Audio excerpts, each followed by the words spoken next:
안녕하세요. 주말면 되는 취업 비법들 존비스입니다. 삼성그룹 채용이 시작되었습니다. 삼성그룹 자소서 작성 시 유의사항에 대해서 알아보겠습니다. 삼성그룹 자기소개서 문항은 직무에 관련된 내용이 없습니다. 따라서 전체 문항 중 하나 이상 질문에 대해서는 직무 관련된 내용으로 작성하시는 것이 좋습니다.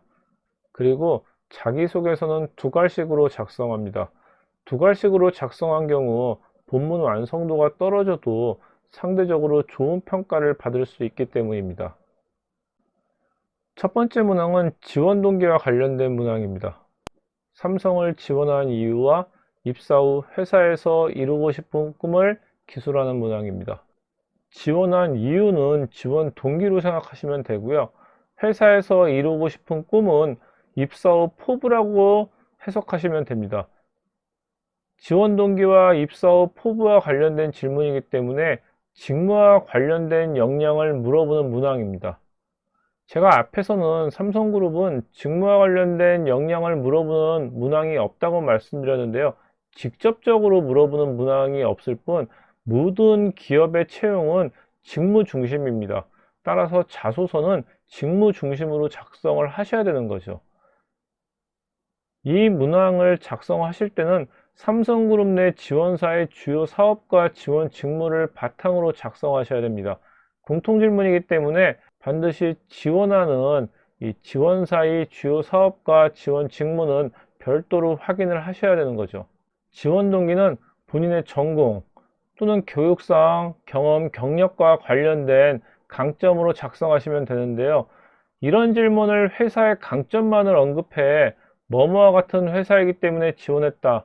가장 좋지 않은 구성 방법입니다. 입사 후 포부에서는 주의할 점이 있습니다.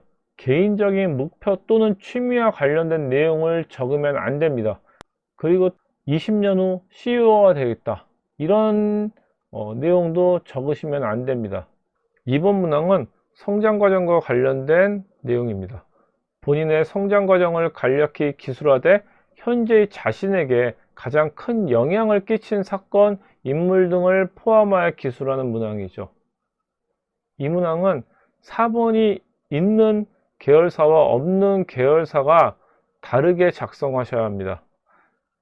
4번 문항은 직무 관련된 역량을 확인하는 문항입니다.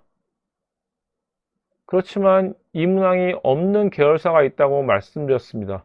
먼저 있는 계열사입니다.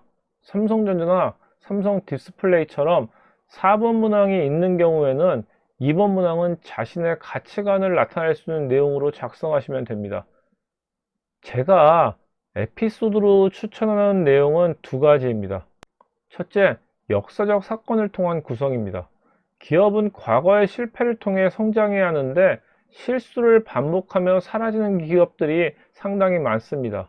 과거 역사적 사건이 본인의 가치관에 어떤 영향을 주었는지 설명하는 것은 역사를 바라보고 실패를 통해 성장할 수 있는 것을 나타내는 것이기 때문에 역사적 사건을 통한 구성은 이 문항에 적합하다고 할 수 있습니다. 그렇지만 역사적 사건을 통한 구성이 어렵기 때문에 많이 사용하는 방법이 두 번째인 개인적인 가족사나 인물이 준 영향을 통한 구성입니다. 이런 경우 대부분 가족과 관련된 이야기입니다. 내용을 작성하기는 상당히 쉽지만 평가하는 입장에서 보면 다른 지원자들보다 더 좋은 평가를 하기는 어렵습니다. 4번 문항이 없는 계열사인 경우입니다. 이 문항에서 직무 관련 역량을 어떻게 준비했는지를 설명해야 한다고 말씀드렸습니다. 1번 문항의 직무 역량과 다른 점은 1번 문항은 전공과 관련된 내용입니다. 이 문항은 사건이 중심입니다. 해당 직무를 선택하게 된 계기와 이에 대한 준비 과정을 작성해야 합니다. 전공 프로젝트나 아르바이트 경험 등에서 해당 직무와 관련된 내용을 찾아 기술하시면 되는데요. 이 경우 반드시 사건이 준 영향을 통해 어떻게 성장했는지가 나타나야 합니다. 3번 문항은 주요 이슈를 해석할 수 있는 역량이 있는지를 파악하는 문항인데요. 최근 사회 이슈 중 중요하다고 생각되는 한 가지를 선택하고 자신의 견해를 기술하는 문항입니다. 자신의 견해가 중요합니다. 여러분의 견해는 면접관 또는 평가자의 생각과는 다를 수 있습니다. 그렇지만 다른 것이 잘못된 것은 아닙니다. 여러분이 얼마나 여러분의 생각을 얼마나 논리 정연하게 표현하는지가 이 문항에서 평가가 되는 거지, 그 생각이 맞다 아니다를 평가하는 것은 아닙니다.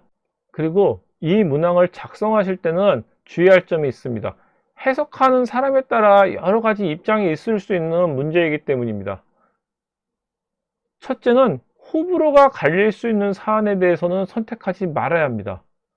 정치나 젠더, 종교 등의 문제는 면접관의 성향에 따라서 판단이 달라질 수 있습니다.